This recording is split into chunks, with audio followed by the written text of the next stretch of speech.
आजकल यह बात बहुत सुनने को मिलती है कि असली ज्ञान भीतर से आता है, बाहर की चीजों का कोई महत्व नहीं है।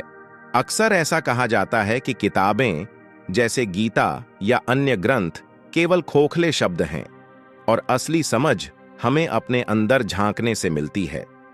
मान लीजिए, एक बच्चे को कहा जाए, गीता को फेंक दो, फोन छोड़ दो और ध्यान करो, असली ज्ञान तुम्हारे भीतर है।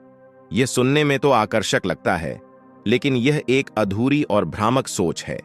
ज्ञान केवल भीतर से नहीं आता, यह अनुभव, परंपराओं और बाहरी स्रोतों से भी विकसित होता है। हाल ही में किसी ने पूछा कि कृष्ण द्वारा कही गई बातों पर भरोसा क्यों करें? क्या हम उनसे आगे नहीं सोच सकते? यह सवाल किसी हद तक प्रासंगिक है, क्योंकि समय के साथ नई सोच और नए दृष्टिकोण विकसित होते हैं। लेकिन इसका यह मतलब नहीं कि पुराने ज्ञान को पूरी तरह खारिज कर दिया जाए। आज के समय में असली सवाल यह है कि हम पुराने और नए के बीच सही संतुलन कैसे बनाए रखें। हमें अपने भीतर झांकने की जरूरत है, लेकिन बाहरी दुनिया और उसकी सीखों को भी नजरअंदाज नहीं करना चाहिए। ज्ञान की असली शक्ति भीतर और बाहर दोनों के तालमेल में है। आजकल यह सुनने को मिलता है कि कुछ लोग खुद को कृष्ण से भी ऊपर मानते हैं। यह विचार अक्सर किसी बड़ी संभावना की बात करते हुए आता है, जैसे मुझे कृष्ण से आगे निकलना है या मैं कृष्ण से श्रेष्ठ सोच सकता हूं। इसमें संभावना की बात करना बुरा नहीं है, क्योंकि हर इंसान में आगे बढ़ने की क्षमता होती है। लेकिन इससे पहले हमें अपनी वर्तमान वास्तविकता पर भी ध्यान देना होगा। कृष्ण ने जो कहा है उसे पहले समझना जरूरी है। आगे बढ़ने की बात तो तब आती है जब आप उनके विचारों की गहराई को समझ चुके हों।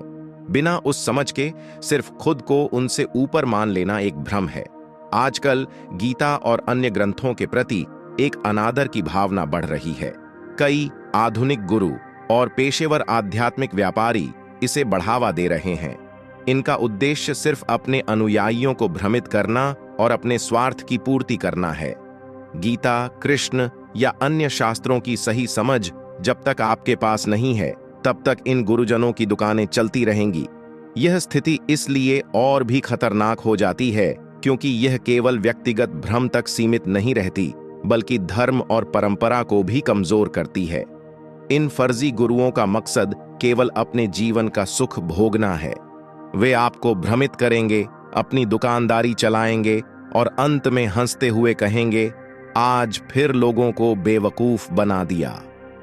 असली समस्या यह है कि ऐसे लोग धर्म को दूषित कर जाते हैं। हमें इस खतरे को पहचानने की जरूरत है। आध्यात्मिकता की सही समझ और गहराई तभी हासिल होगी जब हम बाहरी चमक दमक से बचकर सच्चे ज्ञान के स्रोतों को समझने की कोशिश करें।